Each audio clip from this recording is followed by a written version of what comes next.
पर्दा नशीन, जो पर्दे में रहने वाली जो बहुएं हैं, उनको भी इस ज्ञान से अवगत कराया जाए।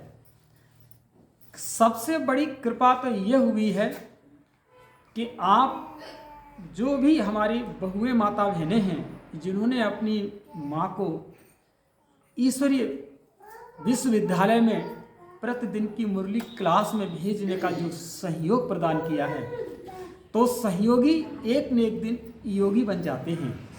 जो सहयोग करते हैं वो धीरे धीरे क्या बन जाते हैं, योगी बन जाते हैं।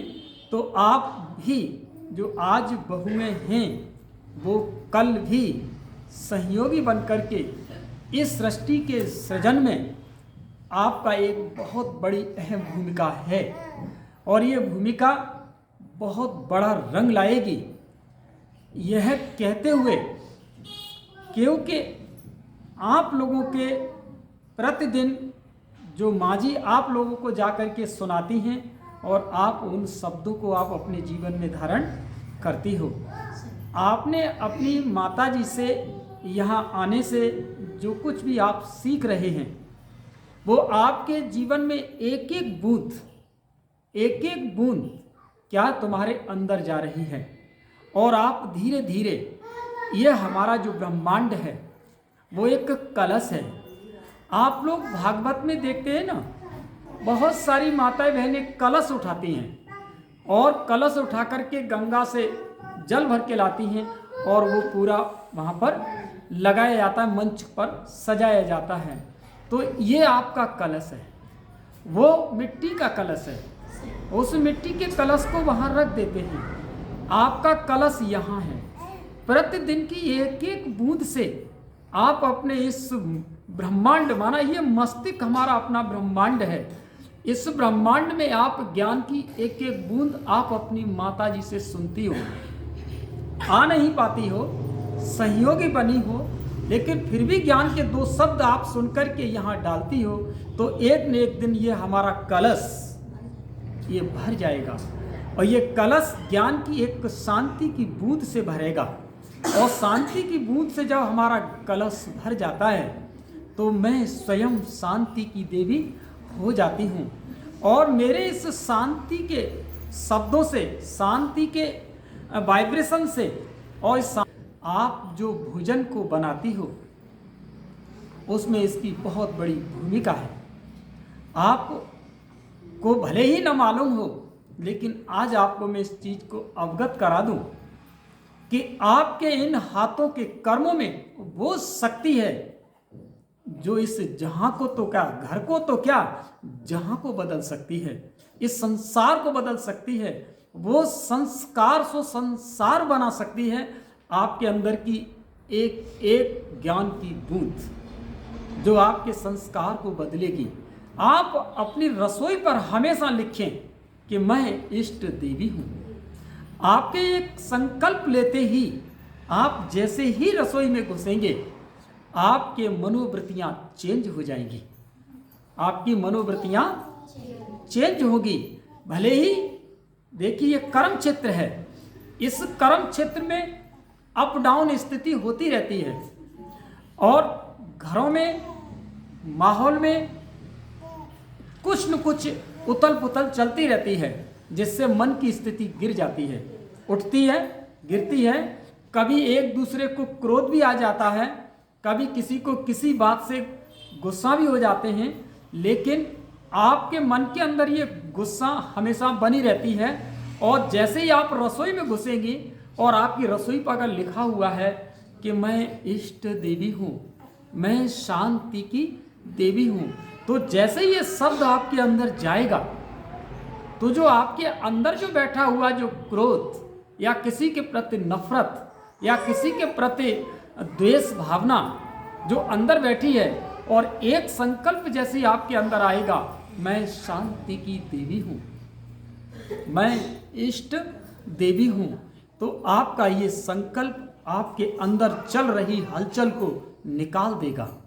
और आप उस शांति के संकल्प में जब आप खाना बनाएंगे, भोजन बनाएंगे, तो आपके संकल्पों से उस भोजन में आपके संकल्प जाते हैं।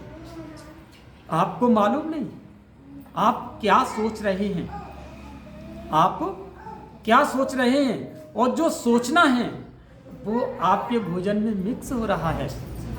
आपका भोजन आपके हाथों से प्रसाद बन रहा है, आपको पता नहीं कि आपके हाथों से आपका भोजन एक जहर का भी कार्य कर रहा है। केवल निर्भर किस पर करता है, हमारे यहाँ पर। हमें अपनी इस सोच पर, हमें अपने संकल्पों पर विराम लगाना है, ये सोच करके कि मेरी माँ को मैं इतना टाइम देती हूँ कि वो एक सत्संग में जाती हैं और वहाँ से 2 शब्द लेकर के आती हैं और वो मुझे सुनाती हैं और मैं उन शब्दों को धारण करके मैं खाना बनाती हूँ, तो वो खाना मेरे हाथों से प्रसाद बन जाए, मेरे हाथों से प्रसाद बन जाए। और जब जब प्रसाद को आप ग्रहण करते हो तो मन शक्तिशाली बनता है, क्योंकि प्रसाद के बारे में आप लोगों ने सुना होगा, कहते हैं कि प्रसाद तो हमें भाग करके लेना चाहिए, लेकिन प्रसाद जब हम स्वयं बनाएंगे, हमारे बच्चे खाएंगे, हम खाएंगे, हमारा परिवार खाएगा, तो पूरा परिवार कैसा होगा, सुख शांति और संपन्नता की ओर चलेगा। हमेशा घर के अंदर जो गिरावट आती है केवल मनोविकारों के कारण आती है। घर में अगर कलह है तो मन के विकार के कारण कलह है। हम अपने घर की कलह को अगर बदल लेते हैं, घर की कलह को अगर हम संभाल लेते हैं, तो यही तो तुम्हारा जीवन है। आपने अपने परिवार को संभाल लिया, सोचते हैं ना आप लोग, अरे हमारी तो जैसी कट रही है वो कट ही रही है, लेकिन बच्चों का तो जीवन बदल ही जाए। तो बच्चों के जीवन के लिए आप क्या नहीं करते हो, अपने बच्चों को पढ़ाने के लिए आप अपना घर को छोड़कर बच्चों के साथ जाते हो। आप अपने बच्चों को जीवन को बदलने के लिए आप अपने बच्चों को सुबह उठ करके आप टिफिन लगाते हो, कितनी मेहनत करते हो कि हमारा बच्चा आगे चल करके अपनी सफलता के अंक पर पहुंच जाए। यही जीवन है ना। जब गृहस्थी में आ गए तो जीवन हमारा यही है। तो फिर क्या करना है आपको, जब हमारा बच्चा सफल हो तो हमें पूरा भोजन किसके ऊपर देना है, पूरा भोजन के ऊपर हमें अटेंशन देना है कि हमारा भोजन दूषित न हो पाए। अगर हमारा भोजन दूषित है, मन क्षीण हो जाएगा, मन कमजोर हो जाएगा। अगर आपका भोजन शुद्ध है, आपका भोजन पवित्र है, आपका भोजन संकल्पों से भरा हुआ है कि मैं शांति की देवी हूँ, मैं परमात्मा की संतान हूँ, वो सर्वशक्तिवान हमारा साथी है, ऐसे संकल्प जब आप भोजन के अंदर आप डालोगी, ऐसे संकल्पों में जब आप भोजन बनाओगी, आपके संकल्पों से आपका परिवार बनता चला जाएगा, आपके बच्चे बनते चले जाएंगे, आपके बच्चे एक न एक दिन सफल हो जाएंगे। यही तो जीवन है। इसीलिए तो भगवान मिला।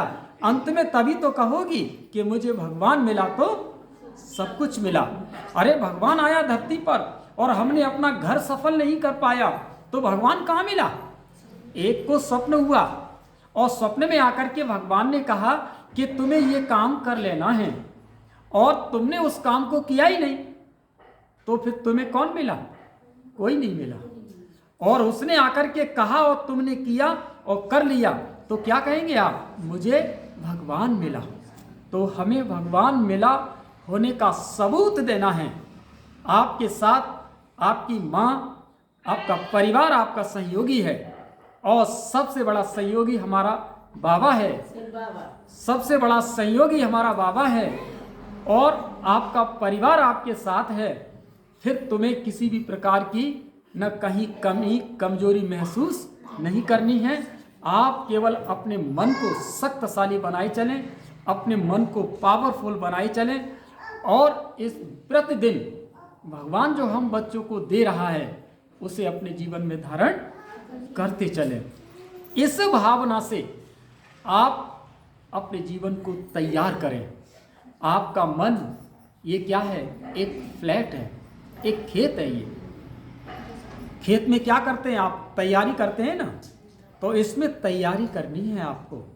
और किससे तैयारी करनी है, अपने संकल्पों से तैयारी करनी है। ज़्यादा न कर सकें तो आप सुबह उठें और आप 5 संकल्प अपने अंदर इमर्ज करें। मानते हैं घरों में आप लोगों के पास काम है और इतना टाइम नहीं दे पा रहे हैं कि हम 1 घंटे के लिए आप एक ईश्वरी विश्वविद्यालय में आ जाएं कि माँ जी जाती हैं तो हम भी कैसे पहुंच पाएंगे, बच्चों को भेजना है। लेकिन आप घर बैठ करके 5 संकल्प करना है। कौन से संकल्प करना है? पहले आपकी आंख खुलती है, आप चारपाई पर ही लेटे होते हैं और आंखें हमारी कहाँ होती हैं? छत की ओर होती हैं। और छत के ऊपर कौन होता है? बादल होता है और बादल से ऊपर पूरा आकाश होता है। हमें ये सीन इमर्ज करना है कि मेरी आंखें खुली हैं और मुझे वहीं हाथ जोड़ करके उस शिव परमात्मा को गुड मॉर्निंग बोलनी है। तो जब हम वहाँ से ये बोलते ही तभी तो आप उठेंगे और उठने के बाद आप वहीं बैठ जाएं और 5 संकल्प इमर्ज करें। यहाँ पर क्या लाएं? यहाँ पर कि मैं शांत स्वरूप आत्मा हूँ। पहला संकल्प क्या करेंगे? मैं शांत स्वरूप आत्मा हूँ, मैं स्वस्थ आत्मा हूँ। क्योंकि घरों के अंदर अक्सर करके बच्चे और परिवार में बीमारियां फैलती रहती हैं। भोजन शुद्ध होगा, बीमारी नहीं आएगी। दूसरा संकल्प करेंगे कि मैं स्वस्थ आत्मा हूँ, मैं स्वस्थ आत्मा हूँ। और तीसरा करेंगे आप कि मेरे घर में किसी भी प्रकार की कमी नहीं है, मेरे घर में किसी भी प्रकार की कमी नहीं है। और चौथा करेंगे, मैं खुश नसीब आत्मा हूँ, मैं खुश नसीब आत्मा हूँ। और 5वां संकल्प, मेरे साथ भगवान खड़ा है, मेरे साथ भगवान खड़ा है। 5 संकल्प इमर्ज करने के बाद आप अपनी चारपाई को छोड़ दें और अपनी दैनिक चर्या में लग जाएं। और ये आप 40 दिन करके देखना। 40 दिन के अंदर आपका न घर में कोई कमी होगी, न किसी भी प्रकार की कमी होगी, सब कुछ ठीक होगा। और जो कोई भी जिनके साथ अगर तुम्हारे पति के साथ अगर संबंध थोड़े से अनबन हो जाते हैं और ज़्यादा खिटपिट रहती है, तो आप उनके प्रति शुभ भावनाएं और शुभ कामनाएं छोड़ें और ये कहते हुए कि बस भगवान अब उनकी बुद्धि को बदलने ही वाला है, भगवान अब उनकी बुद्धि को बदलने ही वाला है, क्योंकि भगवान ही सबकी बुद्धि को बदलने वाला है। आप ये संकल्प उनके लिए 7 बार छोड़ करके देखें, ये भी ठीक हो जाएगा। क्यों? क्योंकि अब समय आ चुका है कि जो तुम कहोगे वो होने वाला है।